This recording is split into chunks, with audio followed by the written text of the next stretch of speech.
Hey, welcome to People Think About It. This is the show that will make you laugh, cry, and sometimes even smile. Today, we're going to talk about what do you do when you outgrow your mate, or your mate outgrows you, however it goes. So we're going to start off by having this conversation about, what it looks like when you're in a relationship, married, or you got a mate, and you want to see you get to a point where you outgrow them, maybe mentally, physically, socially, I don't know, but you outgrow them. So what would be the next step that you would take, or how does that look to you? Anyway, I just, if I can, I'll share a quick story. So my husband and I had been married, it was 10 years before we moved to Georgia. And we were going through a growth period. Like, when we first met, the first 3 years was like the honeymoon stage. Everything was great. And I had just started my company. He met me when I was just at the beginning of the company, and he was intrigued by that because I was an entrepreneur. I was out there hustling. I'm on TV. I'm in magazines and all these things. And when the company when we dissolved the company in 2005, it was like, okay, so I'm not doing that anymore. What do we do? So we started to really struggle. In the marriage, and I didn't know what was wrong. I couldn't figure out what was wrong. I just knew it was a struggle. And things are bad when the person can brush their teeth the wrong way. They could put their shoes on the wrong way. Everything annoys irritates you, right? Everything. And I knew something was wrong. And so it had gotten that bad. And I remember when I got ready to move to Georgia, I was in the kitchen and I said to him, "I'm going to Georgia." And he's like, "What about me?" I said, "What about you?" He said, what I'm going to do? I was like, "I don't know what you're going to do. I'm going to Georgia." And so we had a serious conversation, and I said to him, "I don't know what happened, but I'm not sticking around to find out. I'm out." And he said, "Well, I want to go." I said, "We can't go like this. Like, we cannot take this trip together if it's going to stay like that." So what had happened was the company had dissolved. My business partner had moved to Texas, and I had started to change. Like, I was no longer just a single entrepreneur with one project. I was not this person who had evolved into like a businesswoman. So I started to change, but he was still stuck right there. Right. And because I started to change, he said to me, "I want you to be the same person." I have a tattoo that says Miss Boss, right? He said to me, "I want you to be her all the time." I was like, "I can't be her all the time. Like, when I'm home, I need to be Audrey. I'm going to be Miss Boss all the time." And so he, and I said to him, "You're going to have to make peace with that because I have evolved into this other person. It is not just that person." And he said, "Okay." So we made the move. We did make the move together. When we made the move together, ever since that, we've been pretty good. So it's been 10 years that we have really been pretty good. But it took me and him actually having that conversation. And it took him being okay with me being who I am right now. And I grew. Now, that being said, I don't think he's ever grown. Right. Because I think just because you outgrow your mate, and like I say, in all different kinds of ways, does not necessarily mean you have to separate. Nope. It means that sometimes you're not in the same place. You're not in a place like with us as entrepreneurs, right? It's like our minds always ticking, always thinking, and we're trying. When you're a real downhearted entrepreneur, your mind is always elevating to go to the next place. And when you were somebody that's content, that has a 9 to 5, they're content with that, and sometimes they don't see your vision, and that's where the growth, the ungrowth comes, because it's like, okay, I'm trying to elevate us, and you're right here. I'm not knocking your 9 to 5, but in the same token, you don't see my dream either. Because when you're in a 9 to 5 and I'm an entrepreneur, sometimes that's unrealistic to you because of the mindset or the way that I think. So the growth or the disconnect becomes because I'm in one space and you're in another space, right? But it doesn't mean you have to separate. Right. You just got to find out how to blend that space, how to make it, like you said, he always wants you to be Miss Boss, but then that means I'm always that entrepreneur mind, and you're not where I'm at when it comes to that. Right. So that becomes a little difficult. And not only that, you got to be able to communicate, because had we not had that conversation, we would have split up. Because I didn't know what was wrong, and I couldn't figure out, why we were not still in the honeymoon phase like we were before. So we had to have that conversation. But it took me getting to the table saying, "I'm out." It took me getting to that point. And I remember going to see Eat, Pray, Love. Eat, Pray, Love was a great movie. And I remember Georgette and I were sitting in the movie. It was like a theater full of women. And everybody left out of there like, I'm going home and I'm going to leave. Because that was the premise. Did you see it? You got to see it. That was it's the premise. Great movie. It's a great movie. She had got to the point where they had a great life together, but she had totally outgrown him. And she just could not stand being married to him another second. So she went home, and he was planning a trip or something, and she was laying in the bed, and she was looking at him, and she went in the bathroom, and she said, Lord, you just got to give me something. And she went back in the room, and she says, I want a divorce. He was tore up, but that helped him because now he was able to move on in the life the way he wanted to move on, got remarried and had a baby, and she went off to Italy and Dubai, Italy, India. And I think it was somewhere else, but it was a great movie. But it was around that time that I was going through my struggle. So had my husband and I not been able to have that conversation, we probably would have broken up. And it's a little more difficult when you're married rather than you got a mate that you with, whether it's long term or short term or somebody you've grown, because I think that a lot of people don't understand how to get over the honeymoon phase or the newbie stage. It's just like you meet somebody, everything is fresh, everything is new. They believing in you, you believing in them, and it get to a point that you spend this time together, and then your dreams seem to just dissipate. Separate to the point that, hey, like you say, it gets to the point that somebody could breathe wrong and you get agitated. And it is not, and I think that so much is not necessarily the person is where you're at in life, and because they're there, they have to suffer through that. And it could be a good thing and a bad thing because it can be a rude awakening to them that I got to elevate and grow, or it got to be a rude awakening to you that I got to calm down some to where I'm at so this person gets where I'm at. And I just think that that a lot of times when you're married is a little more difficult to, because you in a marriage you made a serious commitment. You made a commitment. You made a serious commitment, good, bad, rich or poor. You made all that. And when you're in a long-term relationship and you're not married, it's easier to disconnect because it's like, even though I invested time into you, it's easy for me to walk away because I really don't have nothing to clutch on to, you know what I mean? And that has been the situation before, but I can tell you this. I got to the place where I know I was growing, and I'm not saying he didn't grow, but he didn't grow in the way that I thought he could have grown because, we had talked about him and his entrepreneurial endeavors, and he even started a couple that lasted about a week. And so I just got to the point where I realized that's not who he is, right? So I had to do my little list, the good outweighing the bad. And once I did that, I was like, I can live with this stuff right here. Like the good, it's a lot of ugly, but the good really outweighed the bad. That's just not who he is. He's not cut out like that, right? And I think when he realized I'm trying to be that for Audrey, but I'm not cut out that way. So when he decided I'm not cut out that way, I'm just gonna be me, and I decided I was gonna accept him for being him, and I'm gonna grow. Now you have to deal with my growth. I'm growing. And as long as you can deal with me being who I am, I'm cool. So we had to get to that point. So it's tough, but you have to talk it out and look at the situation for what it is. So let's throw this question out there, and we can get some feedback from Dominique and Kenzie. So when you look at it from the perspective that we talked about it from a marriage perspective, how would you see that from just a dating perspective, that you're dating somebody and you feel like, hey, I'm at a different level they are, or I'm outgrowing them? Where do you go from there? Because a lot of times emotion and feelings take a part, and it's I don't want to hurt this person's feelings, but I know I got to grow and stuff. So where do you, when you're just in the dating scene, where do you go from there?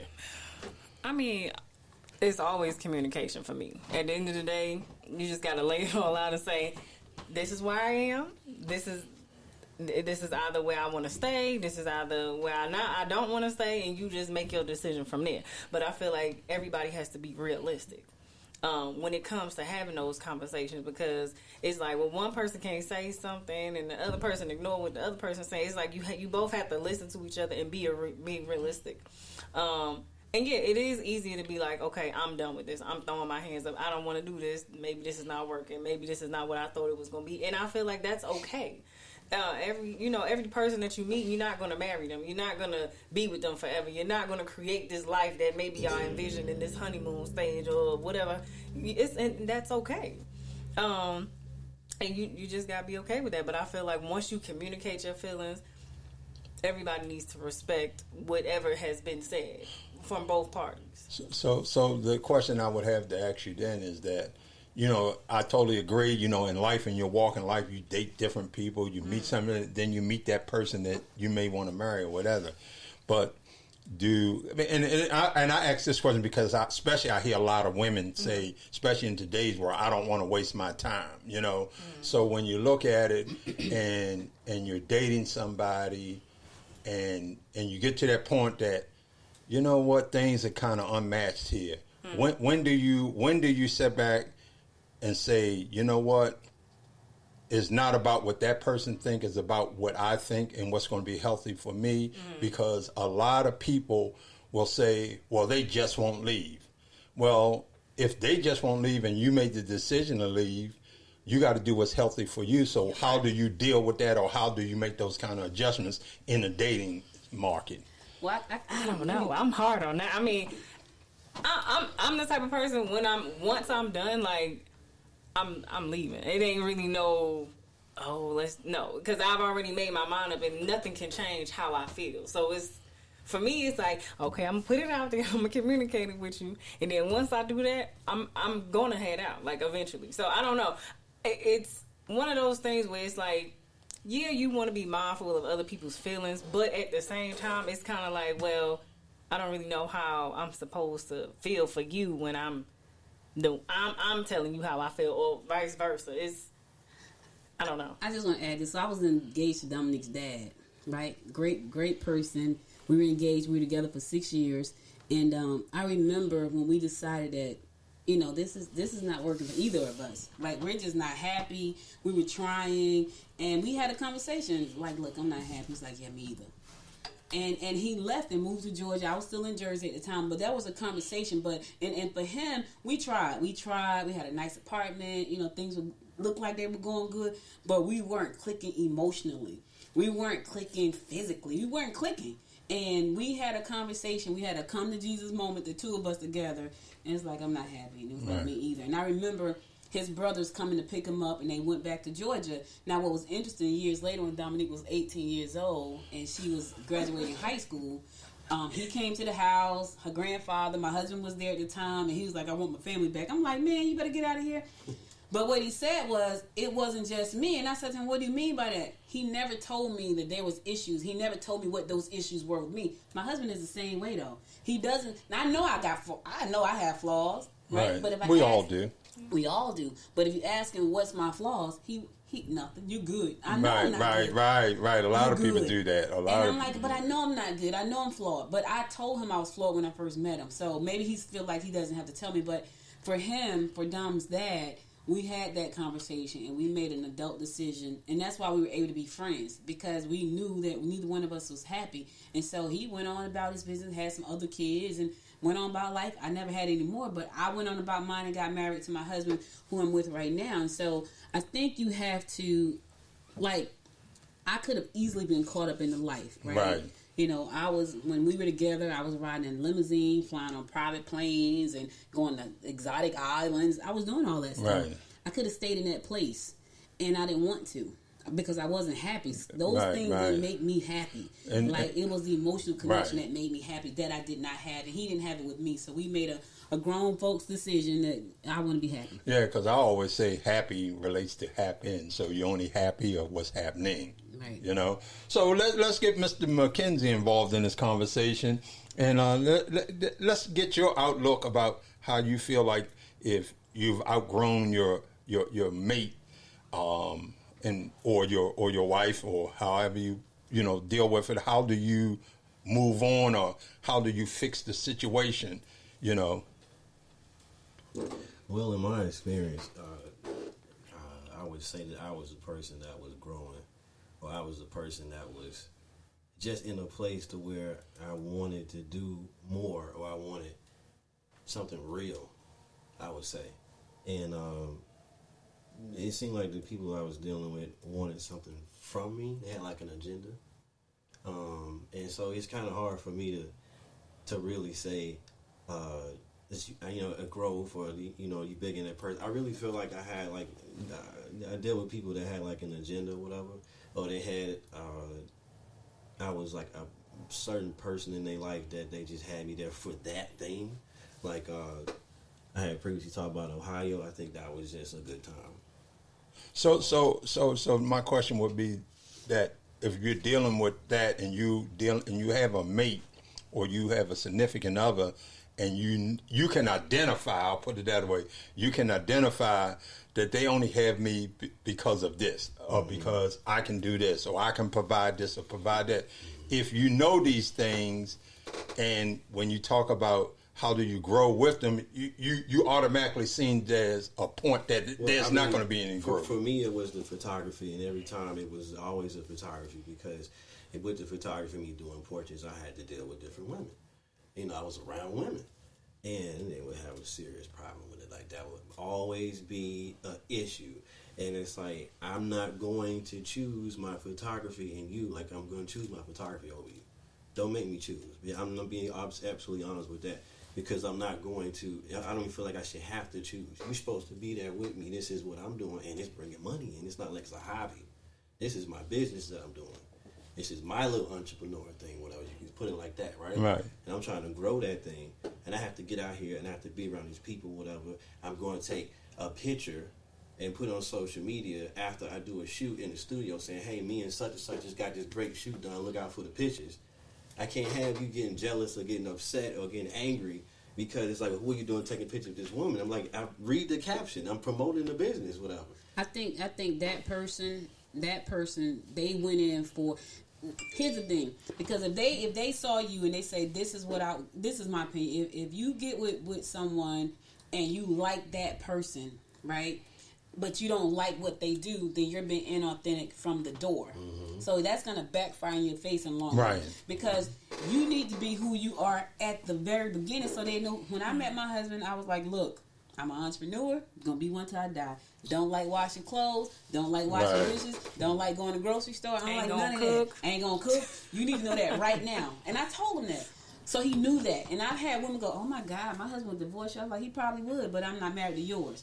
So they need to know these things from the door. So, and I think that's what happened. Like, they saw what you did. They thought it was cute until they actually saw what you did. That's their fault. Mm-hmm. And so if you go into a relationship being inauthentic because you're trying to live up to what that person, what you think they want from you, that's your fault. My husband said to me he had a 5-year plan. And he heard me say these stories before. He said I had a 5-year plan, right? At the 5-year mark, I said, what happened to the plan? He said to me, I'm living through you. I was living. Like, what do you mean you living through me?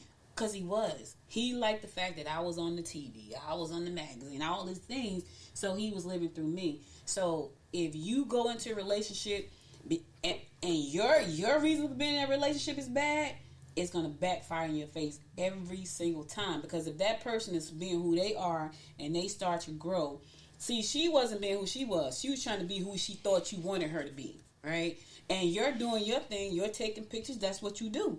But she wasn't being who she was. I understand what you do. She claimed she was territorial. But when you in my eyes, she saw what you were doing. She was trying to be what she thought you wanted, and then she thought you was gonna just be so in love with her that you was gonna stop doing that thing. And you're like, I'm not gonna stop doing it. This is my thing. But when we see these things, when you're talking about being with someone, whether it's marriage or in a relationship, and you see these things from the word go. Mm-hmm. That's your fault. Who, like you say, who's to blame, me or them? Because if their agenda is to get me to try to challenge what I do, or either I do this or you be with me. You got one or the other, right? Whose fault is that? Because if I know what my agenda is, right, and I go into a relationship with you and I see that you're not where I'm trying to be, or you're not going in the same direction, I gotta fault me if I stay in that relationship. I can't blame that. And I'm talking about change, whether things change, because we all going to change. But mind stays change when you're around that person. and you spend time with them, you may start to look at them different, or they may show you a side you didn't see before. So you what you saw, what you said in the beginning, you may not look at it the same way. 6 months, a year from that, you might say, well, I didn't know that, or something about you, or whatever, or, oh, okay, it might not be nothing to break you up, but it might be something that you might raise an eyebrow. You have to, rearrange your path together, because then people do change over time. You're gonna, if you both grow. People are gonna grow regardless. You cannot just be stagnant. You're gonna grow. Something's gonna happen. Life has a way of just pushing you forward, whether you want to move or not. But I'm talking about when you identified and you wasting your time and their time, because people are going to change without a shadow of a doubt. We all change. We all grow. You know what? Where I was 6 months ago, I'm not that place now. Where I was with my wife in years ago, we're not there now because of growth.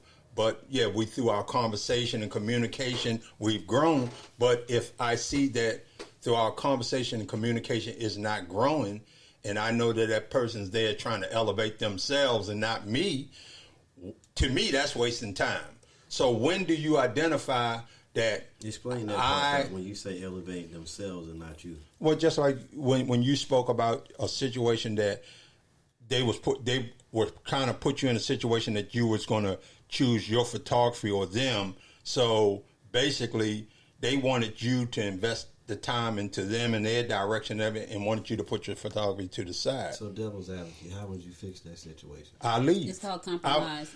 I wouldn't leave because I'm just saying, if I had that conversation and it did not work out, I leave because I'm in a space where I can't grow. Well, okay. So here's the thing too. So when it's like you said, it's you or my photography, I would left after that, because if you gonna choose photography, there's no compromise. We can't compromise on this. I would have gone. Like, that would have been right. Like, and that's what I'm saying. I would have gone. But what I'm thinking about when you were talking about who, like, if me and Dorshell, I love you, but 3 months down the line, girl, you go to the salon too much. You spending all the money. That's one red flag. But I can deal with that. Everybody gonna have red flags. That's one red flag. But when I get the 4 or 5 red flags and I'm still sitting there, now I've known people, and Georgette I used to talk about, because Georgette was the one all about the relationship. That's what y'all should have on the show. Oh yeah, she's a relationship person. She is. But she be like, they sent the representative. Like, you met the representative, right? Mm-hmm. And so we have talked about conversations where we've known people who have stayed in a position in a relationship because, one, they couldn't financially make a move, so they said, I'm gonna stay here because I can't make a move, or 2, they emotionally drained because now I got to start all over from scratch. So rather than do that, I'm gonna stay here, even though I see all of these red flags. I'm gonna stay anyway because I'm emotionally drained, and I'm just gonna stay here and just see if it works itself out. It never does. It never works itself out. You stay there and you're miserable. For me, I have always, when I'm not happy, I'm out. Like, I'm not. If I see red flag, I dated this guy one time, y'all. His name was Frank, the same as my husband. And the first red flag was, I already knew where I was. I was entrepreneur. You dated Frank? I don't remember him. You remember Frank, because he only lasted a hot second. Don't get no trouble now. Frank was like, I wanted a house. He wanted a 2-bedroom condo. I was like, bro, I got a kid. Like, where we gonna put the office at? He didn't want that. He kept telling me, well, I don't want all that. I was like, well, it's supposed to be like us. Like, he didn't want that. Red flag number 1. The second flag was, he told me, oh my God, you like Oprah? Yeah, now this was his conversation. Yeah, I like Oprah. Oprah is like what you strive to be. Oh my God, what you striving so hard? Red flag number 2. That was all it took for me. Right. Yeah, Frank, we about to be over right now. And see, and that's but then that, was that's a dating situation. Like, why it wasn't marriage. That wasn't marriage. That was dating. Right. Marriage, you have to put a little bit more into it. But dating, I wasn't even trying to think about marrying Frank. Like, he had 2 red big flags. So I'm talking. So that's what I'm talking about when we're talking about growth in a relationship. Can you outgrow your mate or your husband or your partner?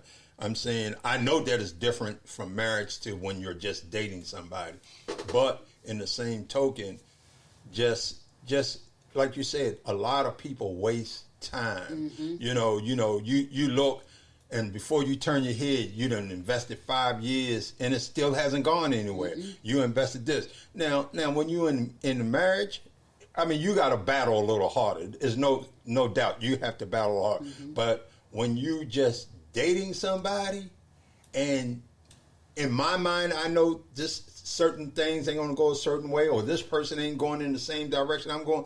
I'm just not. I don't believe in wasting time. And wasting time because, it's like our last episode, we talk about time or money. Mm-hmm. Time is something that you're never going to get back. Right. You know what? You could always go get some money, but that time you're never ever getting back.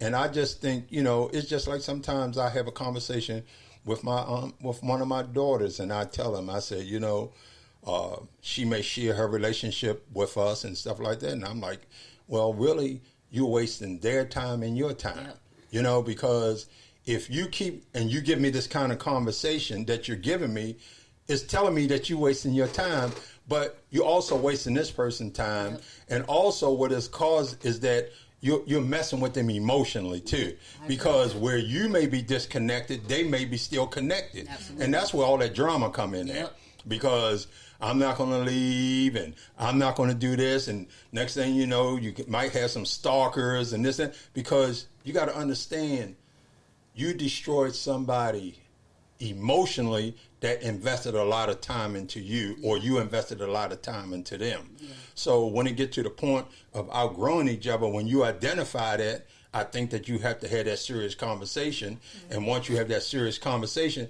if you don't see no growth, win, lose, or draw, house, money, whatever, you got to say, hey, you know what? I trust and believe in me, and I trust and believe in the source that gives to me, that I can move forward. It's going to be tough. It's always tough starting over, but, do you want to invest into all that chaos that's going to go on because you destroy somebody mentally? You know what I mean?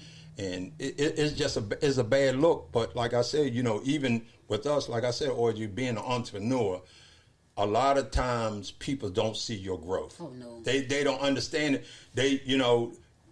We as entrepreneurs, we could have a bad month. We could have a bad year. And they be like, well, you ain't got no money. You ain't bringing no money in here. But when the money was flowing, it was good. It was good. But I'm going to go through a cycle. Sometimes it's going to be slow. Sometimes it's going to be good. Sometimes it's going to be bad. But you have to, if you're with me, then you're going to have to go through that cycle with me. I understand that, you know what? You are a 9-to-5 person. I'm going to go through that cycle with you because I understand where you're at. This is what you do. This is your security. And I understand that. Okay. So now we decided to get married or to be together as a couple. Now we got to bond that some kind of way. I gotta get with you. You got to get my understanding. And you know what's crazy about that? That's absolutely true, because that was my reason for telling my husband who I was from the beginning when we first started dating. But I too had to become okay with who he was. He's not ambitious. He loves his job. He goes to work every day. Everything is paid. He loves that, right? But I'm ambitious. I want to go get it. I want to grind. He don't want to grind. He don't want to go get it. And I had to be okay with that. Like, you're not ambitious. Even when he tried to be ambitious, it was inauthentic. So he wasn't ambitious. And the reason I knew he wasn't because, and I know this about anybody, when you're ambitious and you really want it, you go and do it, right? If you look around somebody and they say, I want to be an author, what's stopping you? Write the book. Right. Write the book. Well, I got a question. Go ahead. So, in the marriage or your relationship, and you said you guys did talk, and you said, I'm not happy, the other person said that they wasn't happy. Right.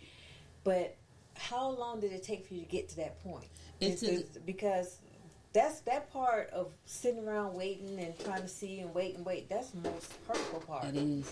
So when you guys came together and said, okay, I'm not happy and you're not happy, what did we do about that? It took us about 3 years. And so when it actually dissolved, how did you feel? I felt relieved. I'm sure he did too. Well, I'm not sure he did. I don't know how he felt. I felt relieved because I felt like now we could go on. I could tell you we remained friends because we did actually have a mutual agreement that this is not working for either of us. So, but later on he did tell me it wasn't just him. Now, he didn't say this 3 years while we were struggling. He never said that. He said it 15 years 21. Wait, which one?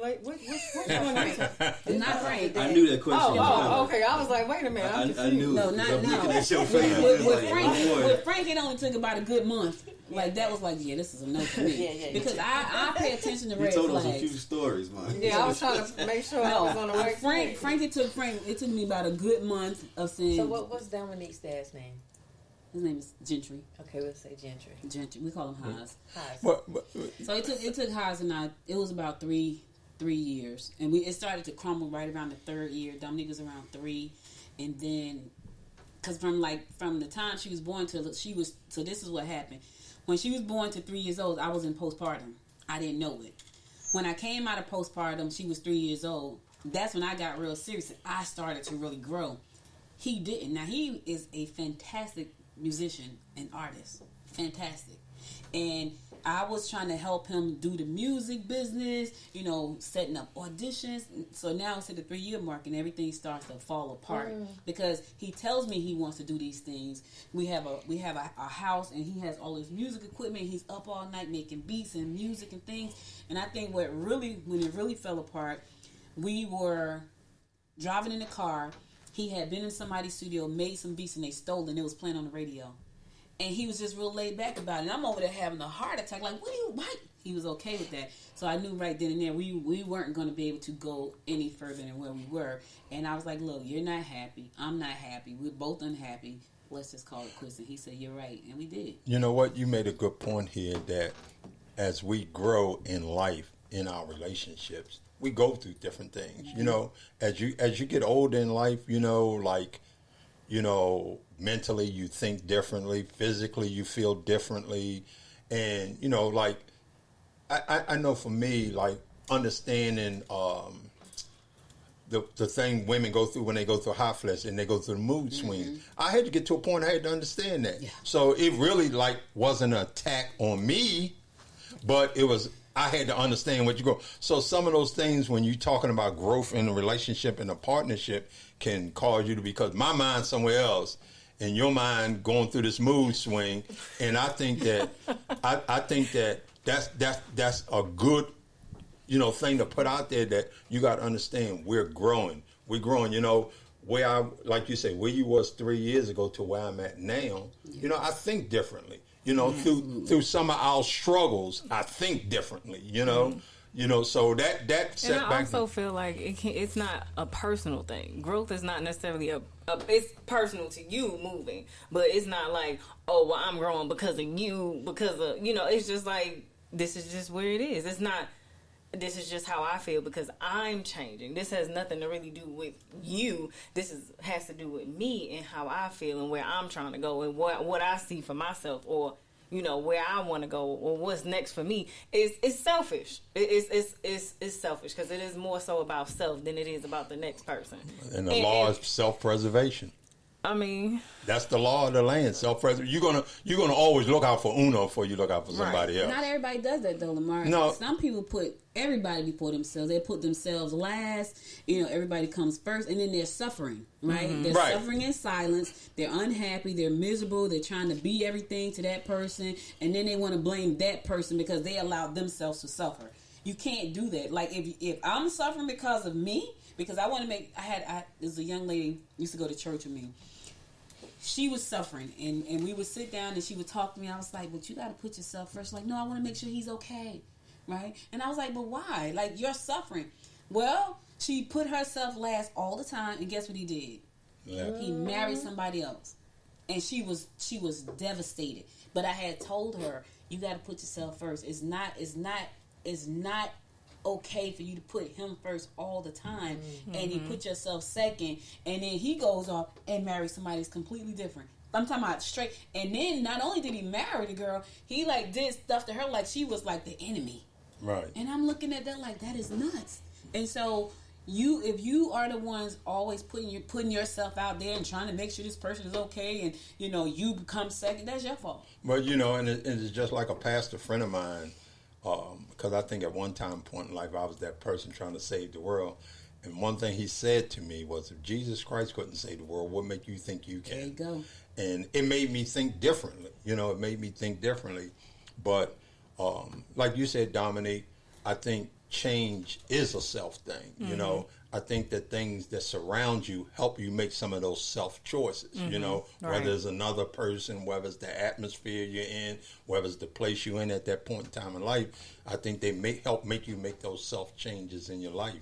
So when you're making those self changes and you're looking at partnership or you're looking at a marriage, you're saying, well, is this person growing at the same pace I am? Do you think you should do check-ins? Because when me and Lamar got married, I was like, let's just start doing check-ins. Like every 3 months, let's check in. I like that. And if you check in and find out where you are, what you're doing, Lamar didn't think that was a great idea. You know, we didn't go that route because I was like, let's do check-ins. I think that's and a great it's idea. like, you know, like a evaluation every 3 months. We evaluate.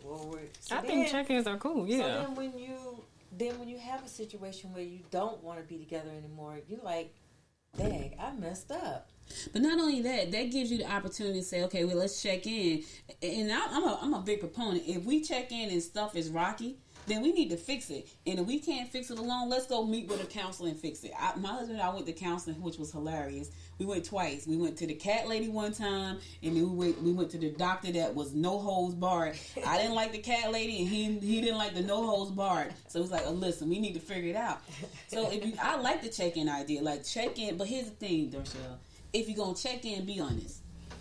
Don't check in and don't be honest. And say the stuff that the person you think the person wants to hear. Now you're just checking in for what? Just to say I'm checking in? I love it. Good but point. Check in and be honest. And you know what? It is. If you don't like the way you don't like the panties I'm wearing this month, let me know, because you know I just it's just like we've been to counseling, and I thought that counseling was a great thing because in that part of where you feel like you outgrown one another, you have somebody that's not a friend of you or them, right? And they're more or less like a mediator. And unbiased and not telling you right or wrong. To me, what I learned from counseling was they try to give you solutions on how to fix it. Not to judge you, not to judge them.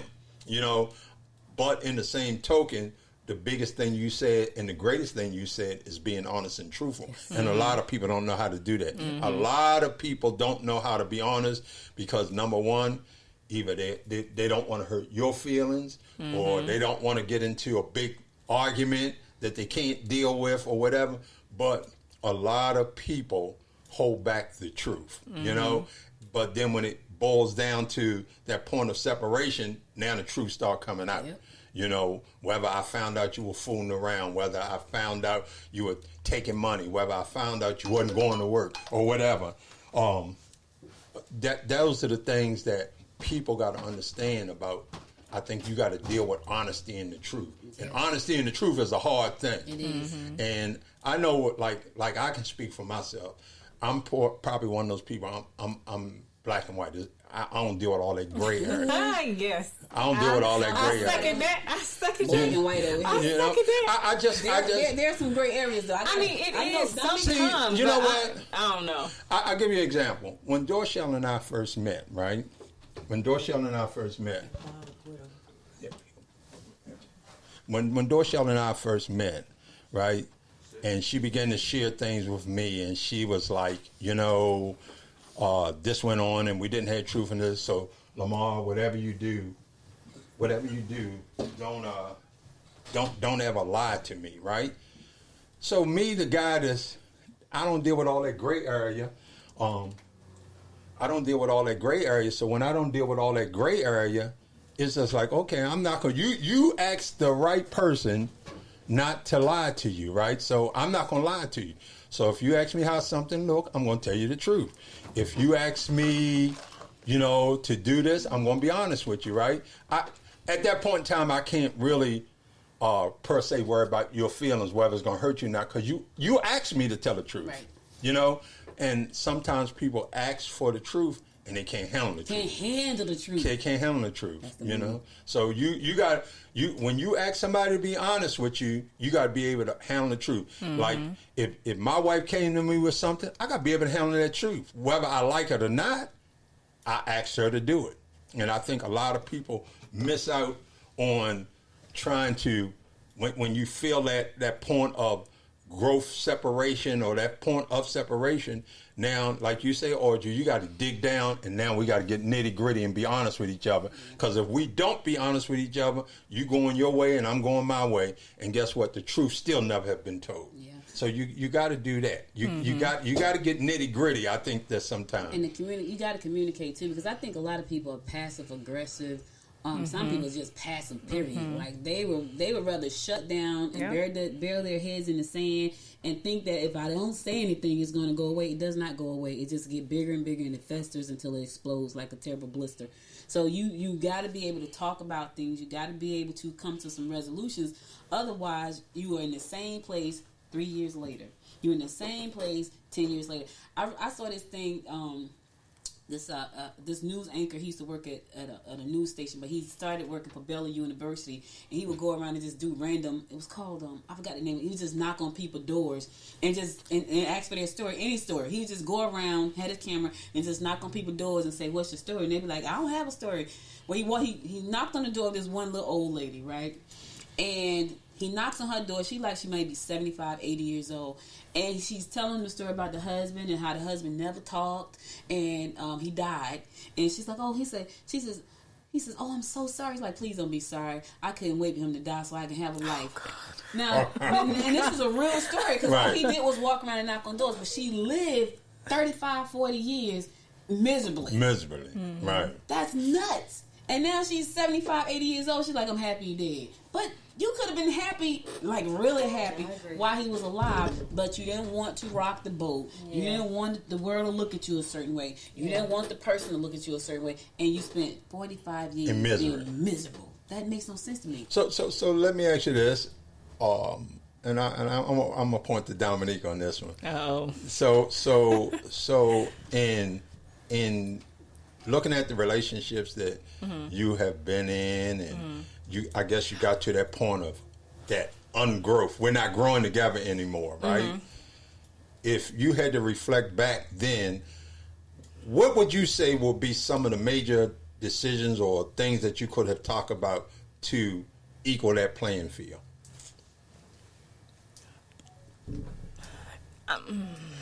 See, I don't know. I don't think I could even it, because it's either I'm in or I'm out. It's no middle ground. I don't have the gray area. I am very black and white. So it's like, if I'm in it, then I'm okay. I'm a work through it. We gonna figure something out. But if I'm not, then I'm not. I'm completely out. So there is no real middle ground for me. Once I make it up in my mind that I know you're not growing with me, we're not growing together, I don't see a future with you, that's it. I can't. Okay, so let me ask you this way. Once, and anybody can answer this question.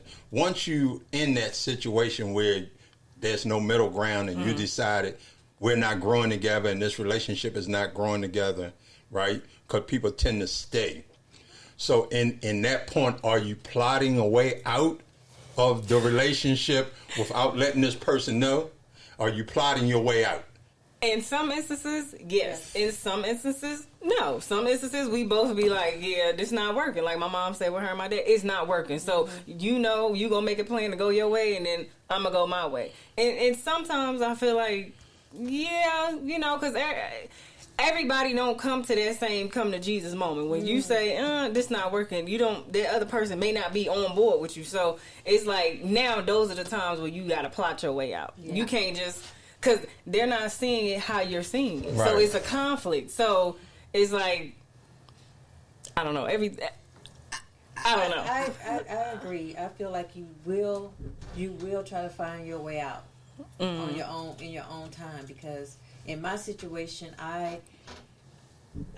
in my first marriage, I was like, I'm glad you said that, because I thought you were trying to plot a way out. In my first marriage, I plotted my way out, and the way I did it was, I'm not talking about you anymore. But the way I did it was, we weren't communicating, we weren't being affectionate, we wasn't talking, we wasn't even checking in on each other. So it got to the point where I felt like, well, I don't want to be love starved, right? Mm-hmm. So I'm not going to sit here and wallow in this pity. Right. Be the part of this pity party that, this person is trying to betray. So I made the first move and decided to just walk away. Mm-hmm. And not even worry about anything. Like, you can have everything. I don't care. I'm just going to walk away. But it hurt me because I wanted my family. So I was definitely devastated. It was like a tug of war. What do you do? Stay with family or be happy? I was engaged 3 times. So You just found that out too, huh? No. I tell her every time, like, I gotta break this because I'm literally reliving your whole life. Like, I don't want to do it. I don't. Not all of it. Some of it I actually like. So my second engagement, I was engaged, and I knew I shouldn't have gotten engaged to him. I just knew it, but he was like, "I love you," and I didn't love him like that, right? And he bought me this beautiful ring, and he just popped it on me, and I'm like, "Oh my God," and I got the ring, and I kept the ring, but I knew in my heart that we weren't meant to be together. And then we moved in together. We did all of it. We moved in together, and I was an entrepreneur, and he was an entrepreneur, so that was the attraction. Like, well, he's an entrepreneur, I'm an entrepreneur. That was the attraction. So I'm thinking this is going to go somewhere. Well, he wanted me to start changing because he wanted me to be home when he came home, and I'm like, bruh, I got a full-time, I had 2 jobs, and I was an entrepreneur, and I had Dominique. I'm like, yeah, that's not going to happen. So he would get upset about that. I didn't have time for him. I didn't rub his stomach. I didn't rub his head. I'm not that person.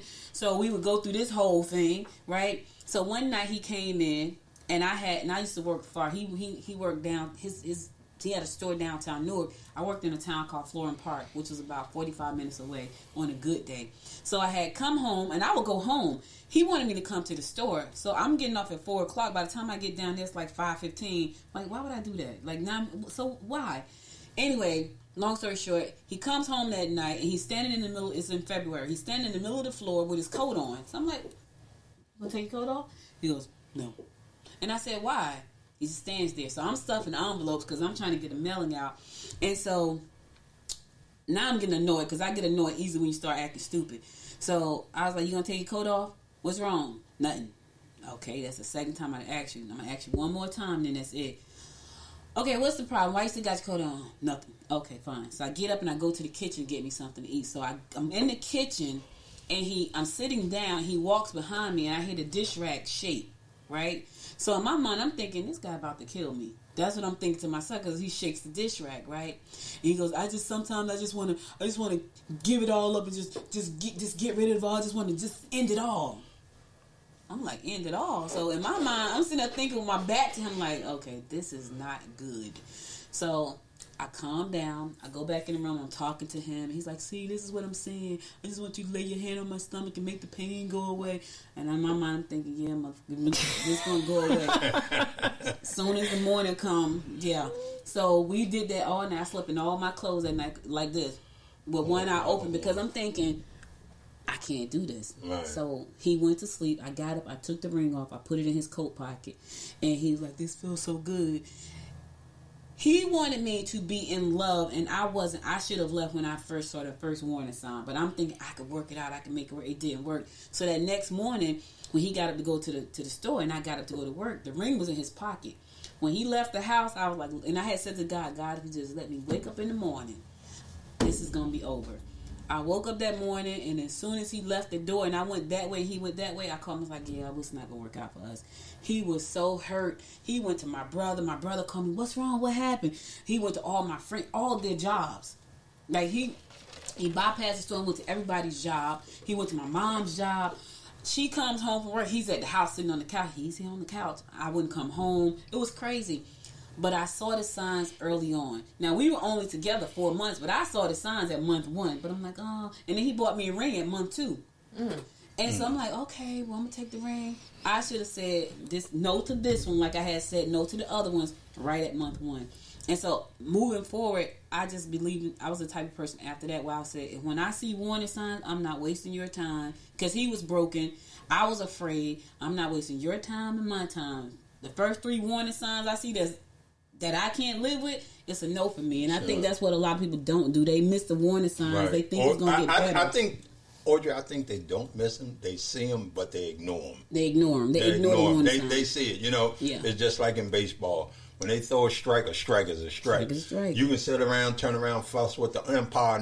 You knew it was a strike, but you just like, I'm all right. I'm going to let you have a bye on this one. But, you have to sit back and... When you look at this thing, because I just think it's so serious that, and I can speak from my journey as being an entrepreneur. I've been in different relationships, and people just didn't see the vision, you know.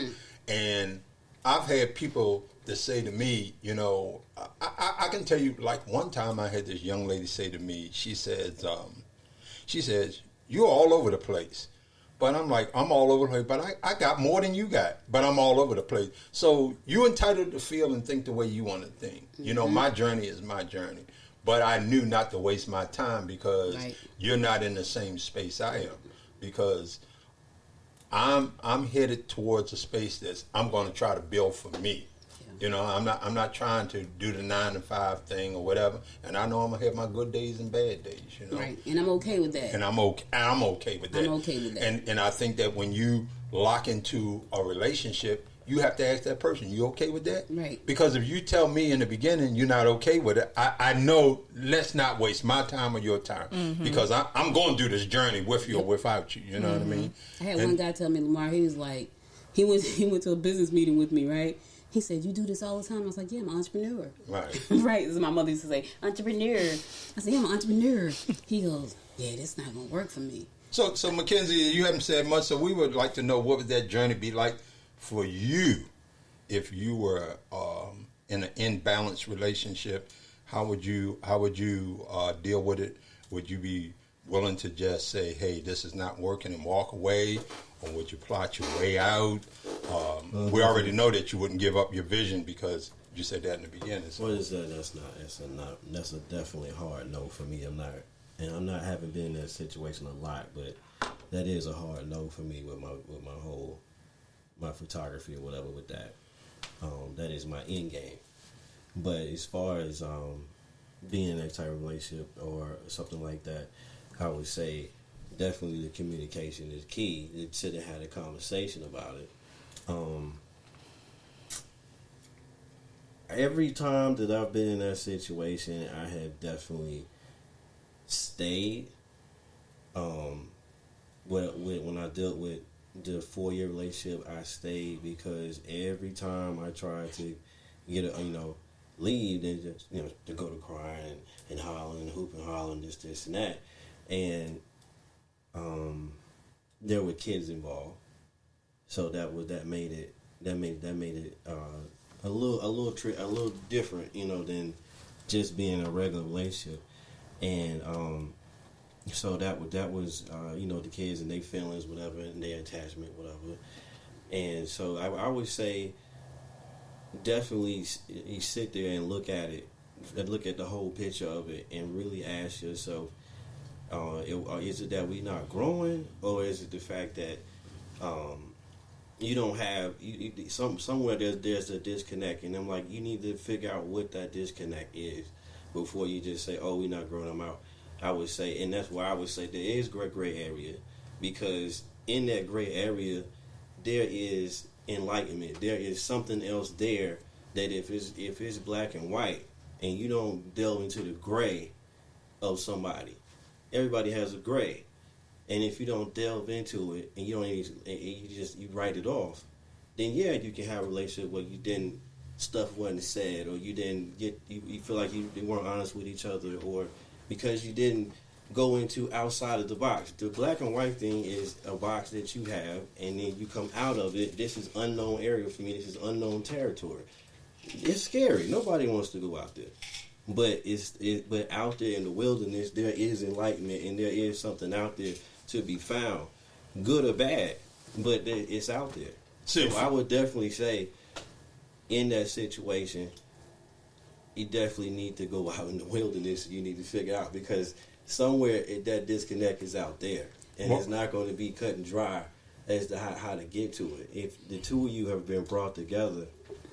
And I'm saying I'm saying in a situation where both people want to be there. Now, if you just somebody who just, I want to be out, then that's one thing. But if you both want to be there, and you trying to figure out what is it, I think it's time to go out in the wilderness. Well, I think that the compromise is this. If I sit back and I say I'm not willing to give up my goal of being an entrepreneur, right? Mm-hmm. And nobody. Wait a minute. Listen to what I'm going to say. So if I'm not willing to give that up, and the person that I'm dealing with, I know that we're not on the same page, whether we address the gray area or whether we still not on the same page. And because I say I'm out and you start the crying or the emotional stuff, I have compromised my thing or what I want to do, because now I'm going to stay because you're so emotionally attached that now you're playing on my emotion, because now you're sitting back and every time I'm ready to leave, you want to start the crying, you want to start the loving, the this, the that, and the other. But then as soon as things get smoothed out, you go right back to doing what you were doing. So the compromise is that, and I'll use your example, I'm not willing to compromise my photography. I went into the relationship not willing to compromise my photography. So you can cry all you want.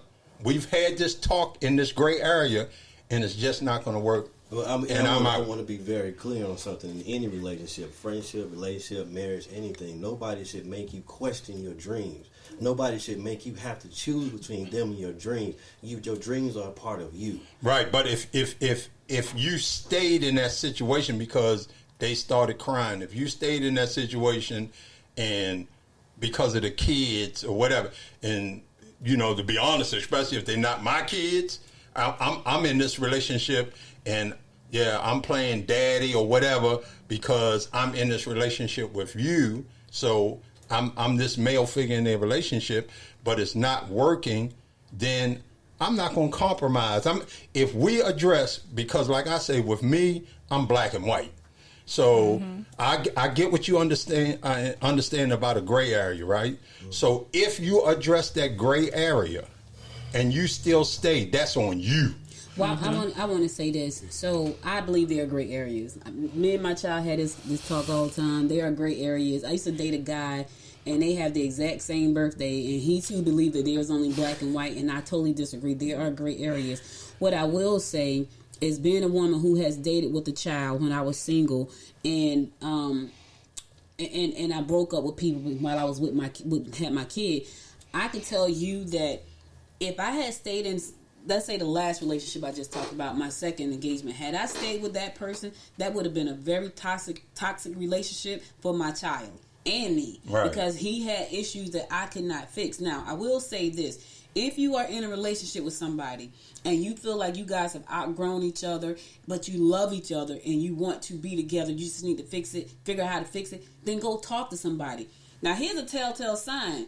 If the person you're with don't want to go and talk to somebody and fix it, they don't want you. That's a telltale sign. Because me personally, I would do anything to fix my relationship. Or they're content with the way the situation is. Or they can't be content because they're unhappy. Well, some people like confusion. Well, that's true. Me personally, if I love that person and I feel like we're going down a separate path, we're splitting up. Wait, who likes confusion? It's toxicity, like we said before. Some people get it's exciting. They like that. Some people, it's toxic. It's just like some people like in sex. Some people like being choked. You know what I mean?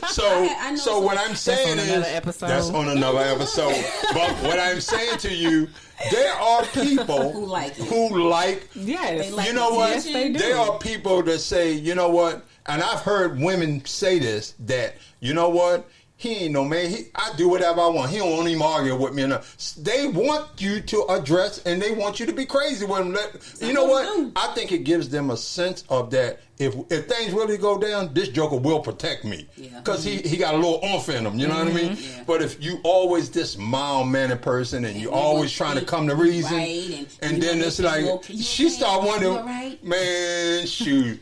We get in a situation, this joker might take off running for us. Take off running. Because if you don't show that manly side, let me tell you, I'm just speak for myself.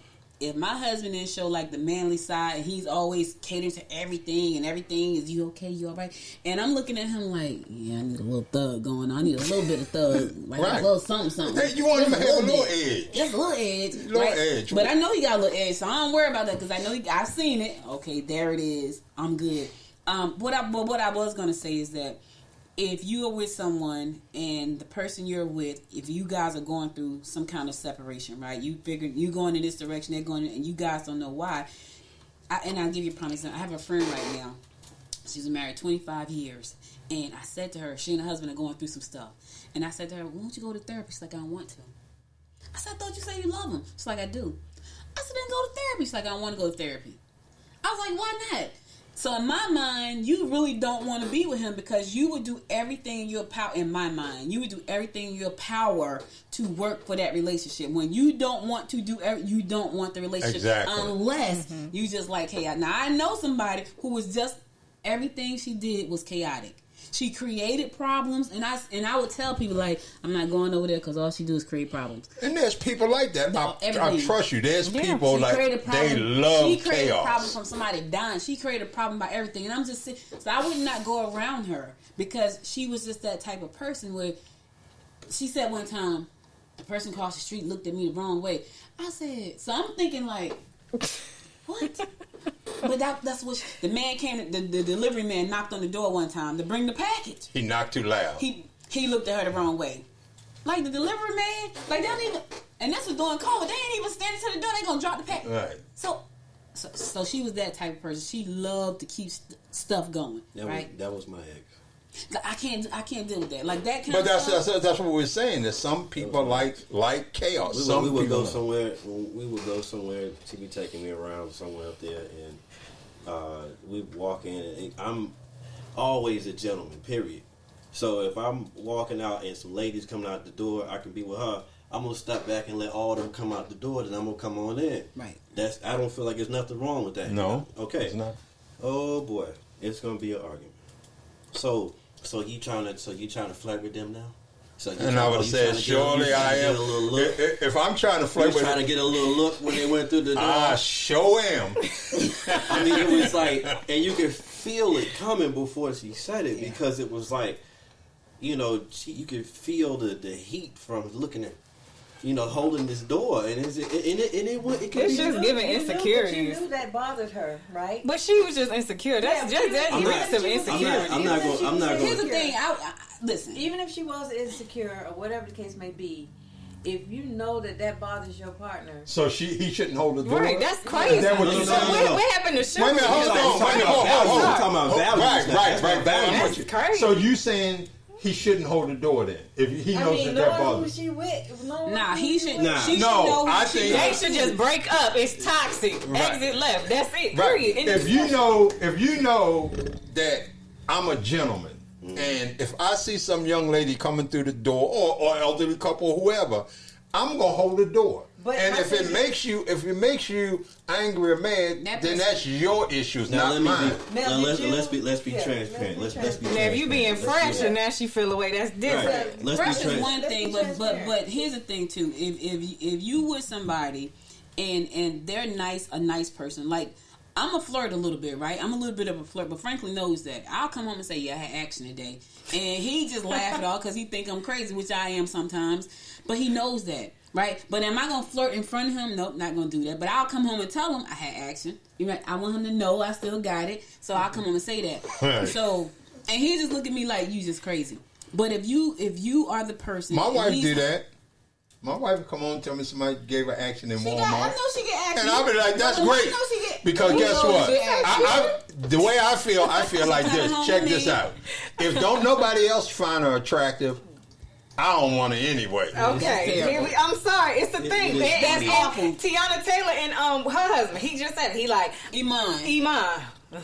she fly too. Yeah, she bad. She's a baddie, and he's fine. And it's like at the end of the day, if ain't nobody else checking for you, now I need to question why am I Right. checking for you? because Is you this love that weak? person. Right. I mean, no. okay, yes. Nope. My thing My is, thing is, my I don't thing think is, A little bit. I'm sorry, a little no. bit. If, I don't need nobody if checking I'm the my only man. one that find you attractive, that's a problem. I'm the only one that should be finding you attractive. No. Nah, that's crazy. I'm gonna tell you something. That's crazy. I don't That's have I would not. So you tell me if Dorshell If Dorshell has come home I'm not- plenty of times, told me some dude to follow around Walmart, some dude So you sound like to me. You sound a little shallow. No. You sound a little shallow. You sound like you saying to me if Dorshell wasn't attractive to other folks, she wouldn't be your woman. Probably not. Okay, you're shallow. Probably not. But the thing is, I found her attractive first. I'm the first one that found her attractive. But what I'm saying is, just like you go home and tell Franklin you had action, guess what? Franklin appreciate that as a man to know that somebody else found my wife attractive. She does. And the thing about it is this: that's not I shallow. hope he wouldn't leave me if nobody. No, found I'm not. I didn't mention anything about Well, I mean, leaving, I thought it and was- I'm not going to leave. But what I'm saying to you is this: if you're with a person and you're the only person that finds Franklin attractive, that's a problem. Listen. That is not a Now look, That's a problem. Lamar, look, I have That's a whole nother topic. That's a whole Listen, I have to co-sign you. that's a whole nother I have episode. to co-sign you because in the past I could never say that to my who I was dating. I was like, if somebody was to hit on me together, it was like, okay, we just got to keep that to myself. But when I started dating her, it was just like, oh well, yeah, this happened today. Oh, it did. What happened? It's like, what the?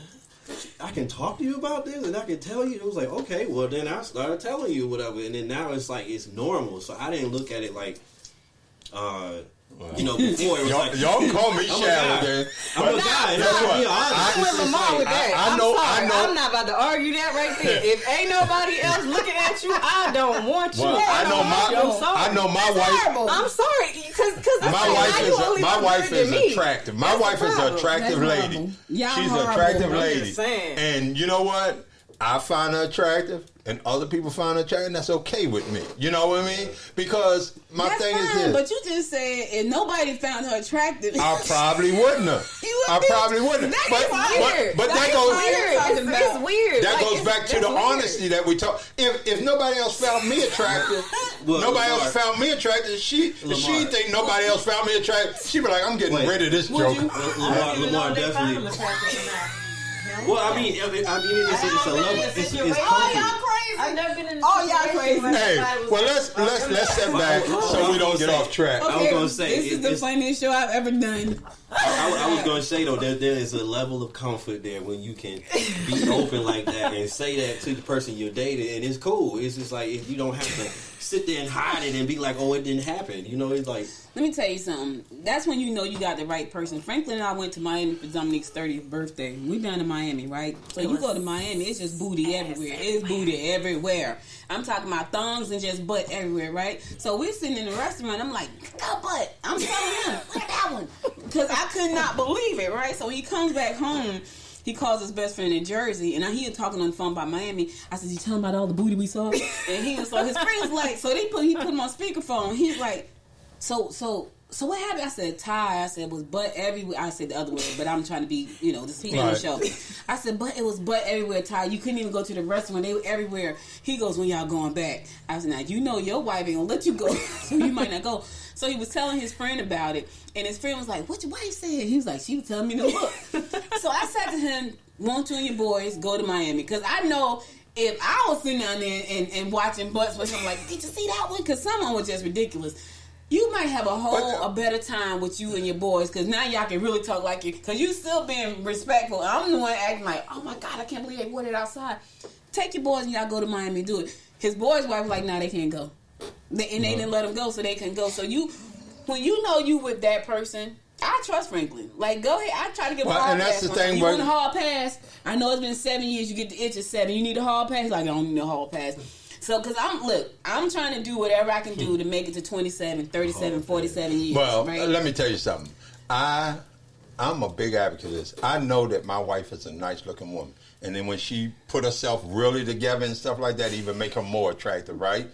And you know what? I have no fear, because my thing is this.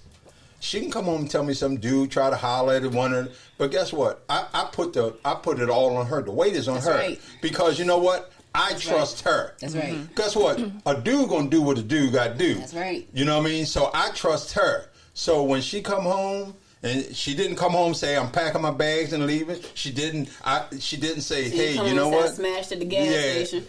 Or she didn't come home and say, you know what? I gave him my phone number or whatever the case. I trust her. Yeah, invited me to be on the show today. So I am a person that sits back, and this is just being blatantly honest.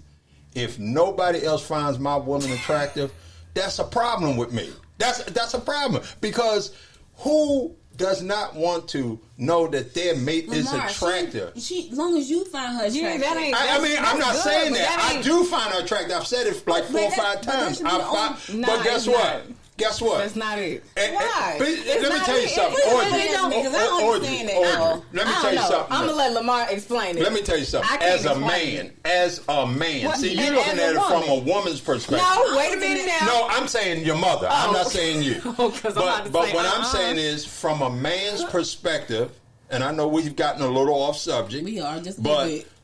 from a man's perspective, he wants to know that, you know what, when he got his woman on his wing, he the soldier, he the general out there. You know what I mean? No matter So who you else, telling me women, she- no matter who else is in the room, that I'm walking in and I got the queen on my arm, right? But you're supposed to be like that anyway. I am like that, but what I'm saying is, all hail to the queen. All. It didn't say me. It said all hail to the Why queen. does everybody have to hail to your queen? Because she's my queen. And guess what? People always want something they can't have. No, get all people. Listen. That's your I wife. think that's toxic. People Listen, want. baby, Guess what? I don't know. I don't think that's toxic. I don't want nobody. I'm with you, Dominic. We on the same I'm page. sorry. What you I feeling don't this? want it. I don't want it. It's Well, not. that's It's his not. opinion, and I, as a woman, I could be married to a frog. That's my husband. Thank you, You man. okay? He's And a you frog. waiting for some He's king? a You frog. waiting for somebody princess to come by and kiss that joker No, so it can turn into Why? a He's prince? my frog, so I think I'm with you, Dorshell. That's So what I'll I'm saying. Like, I feel like I don't care if you don't think my husband is attractive. I think he's attractive. So that's fine. why That's do you okay, but do you somebody- go home and tell Franklin you got action? Because I want Then? him to know that I still got it. But Okay, you can't so also- guess what? I still got Guess it. what? I want to remind him. But guess though, what? So he don't forget I still got it. So what I'm saying is, you ain't doing nothing but boosting him. That make him feel good. That's good. That make him feel I good. also want to put him on alert. No, well, I don't. Well, I'm not Franklin. I'm gonna tell you something. Dorshell can come home and tell me that. It don't put me on alert. does. I'll be like, no, it don't. No, it don't. I bet- Because I bet you know in the what? mind, it be No, like- in the back of my mind, no. In the back of my mind, that's my wife. I'm married to her. I trust her. So if she come home and tell me some dude and holler at her at Walmart and stuff, let me tell you something. This is FYI. One time, this is when we kind of first got together. My wife told some guy at her work that I was a barber. He told her, oh, that joker ain't got nothing. He probably ain't got this, got that. Right? And my wife verified is sitting here. So I said, okay. I said, first of all, that joker don't know what I got, right? Mm-hmm. I said, I tell you what. I want you to go to work tomorrow. Since I ain't got it, I want you to go to work tomorrow and I want you to ask that joker for $500 and see what his response is then. And guess what? She did what I asked her. He ain't got it. And guess what? Ain't heard from him since. Ain't heard from him since. Because guess what? That's my security. Guess he talked that trash, but guess what? That $500 made him start thinking Shut your different. mouth. I think I'm on the fence about it. I do think it's toxic, but I will say that on one side of it, yes, I do. Me and being an up top dude, whatever. It's like for us, yes, you want to have a good looking woman with you on your arm, this and that. But on the other side of it, looks are superficial. You can get your face cut up. You can lose your arm can fall off without that, and you're gonna want somebody to And still ain't nobody love gonna you. look at her. Well, Ain't let nobody me ask you this. Let me ask this. Come over here, Wonder Mike. Come over here to this mic over here. Because we gonna give this to you from another male perspective. Yeah, let me hear what Mike got to say. Yeah. So Mike. Because Lamar done told me he So- a little bit so on the Mike, shallow side. okay. I ain't see that in him. Yeah, that's not shadow. So from a male perspective, give us your viewpoint, Mike, on that. So I would have to say I think it's like a catch-22 because he made a good point. You know what I mean? Anything can happen. Looks are superficial, and you still do want somebody to love you. But I also feel like looks are big on my spectrum. You know what I mean? So And that's the gray area. yeah. That is gray I area. know But I'm saying if her looks, I'm not leaving her. But still, even with a scar, somebody gonna find her attractive, huh? And I'm You like, ain't gonna let it go. that's my scar. Somebody else still gonna find her attractive. Let me tell you something. There's all kinds of things that people like. It's just like people say, I like women with pretty feet. I like women with this. I like women with that. I like women with big boobs. You know what I mean? Yep. She could be the most unattractive woman in the world, had big boobs, and that dude find them boobs attractive about her. You know what I mean? So different things attract different people. I agree. But all I'm saying is this, is that it does not change my love for my wife. It makes me feel good as a man that somebody else finds my wife attractive. I agree with that. Okay, I understand that. I agree with that. She's not. She's yours. She is mine. Yeah. She is not jumping on the other side of the fence. Lamar said she is mine. Right, she is mine, and I'm not jumping on the other side. But as a man, I'm telling you, I can understand that part. Like as a man, you want the fly woman on your arm. I get that. And here's the thing: when we with y'all, we want to be fly. Because when I'm with my husband, I don't look like this. When I got to go somewhere, I'm being super fly. So I get that part. So I'll give you that part. But that's the same thing. Nah, that ain't the same thing. Well, you're different from me. But I'm just saying. I understand what Lamar is saying. Listen. I understand you want your because you don't want your woman to be looking fly. Not my woman. I'm talking about him. Oh. She's a representation of you when you are together. Exactly, and I'm a representation of her. Absolutely, no, so I understand that. That's a basic. That's right. So I get that part. But the part I didn't get was when he said, "If nobody find attractive, she probably wouldn't be with me." That part I didn't get. But that's just. I feel like that was a little a stretch. That's just me being honest. I mean, that's right, I'm this guy your truth. That I'm going to be truthful with you. That's your truth. But that didn't say that I'm going to ever leave or anything. It's just you asked the question. I gave you my honest opinion, and I appreciate that. And you know what? It go back to what we were saying, that unbalancing relationship. That there's a problem. We could avoid the problem and not tell the truth, and guess what? We still won't have the problem. I understand. So why not tell the truth? That's right. And if the truth hurt, then let's address the truth and talk about it. Right. So guess what? The most beautiful thing that I've ever heard is this. In all you get understanding. Amen. And so we can understand to agree to disagree. Yeah, see, understanding don't mean we both have to be on the same page. It means that we understand. I understand why I disagree with you.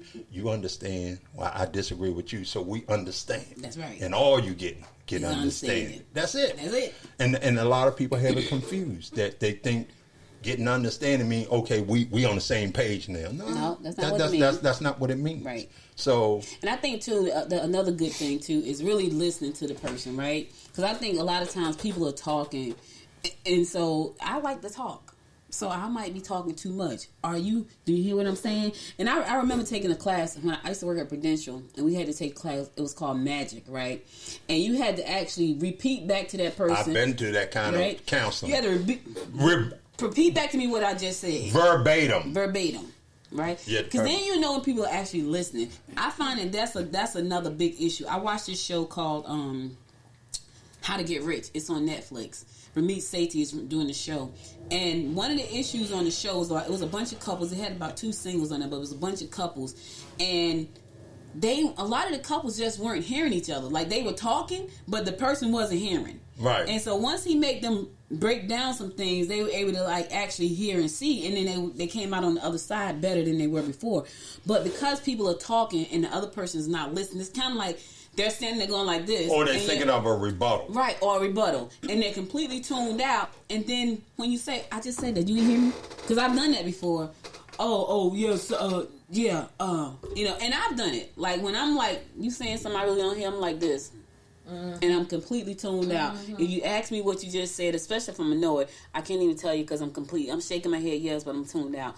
So if you know that your relationship is struggling, I would say seek out some help if it's really what you want. And if you say let's go to counseling, they say I ain't going, they don't really want this. I don't care what nobody say. I ain't going to the guy. I don't believe they should be in our business. No, you don't really want it because you would do anything you could to keep that relationship going. And if I say to you, when me and Franklin went, he picked the cat lady, I picked the mad doctor. Who's the cat lady? His therapist, she had all the cats. His therapist, mine was a mad doctor. We went.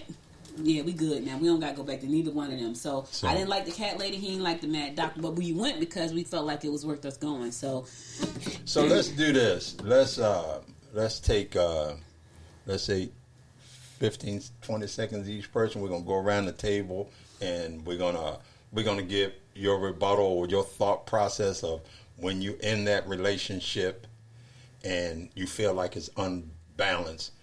What do you think the outcome should be, or what do you think the solution should be, or how do you think that you should conquer that? Oh, let's go. I think first of all you should communicate. Really, like me and my ex had the conversation. He came up to me and said, "I'm not happy," and that was it. So I'm not responsible for your happiness, sir. That's what I said. And he's like, "Well, I'm just not happy. What do you want me to do?" So he didn't have no answers. So we suffered and suffered and suffered till I was like, I can't suffer no more. I got to get out of this. Okay. Ms. Audrey? She just said you're not responsible for somebody else's happiness. You have to make yourself happy. So for me, if I was in that situation and I'm unhappy and I come to you and say, I'm unhappy and this is why I'm unhappy, if we can't address the why and you just want to brush it under the rug, then you leave me to make the decision for both of us. Yeah, basically. Okay. So my thing is, let's talk. And if we don't, like George just said, if we can't talk, and I got to be the one to make the decision because you don't want to face the issues, I'm gonna make the decision. Now, whether it hurts you or not, you had the opportunity to come with me and help me make that decision. So, and my ex did the same thing that you talked about, Audrey. We went to counseling. Dominique, let's go. wait. We did go to counseling, and the counselor gave us homework to do. Came back. I filled out all my homework, and he didn't want it no more.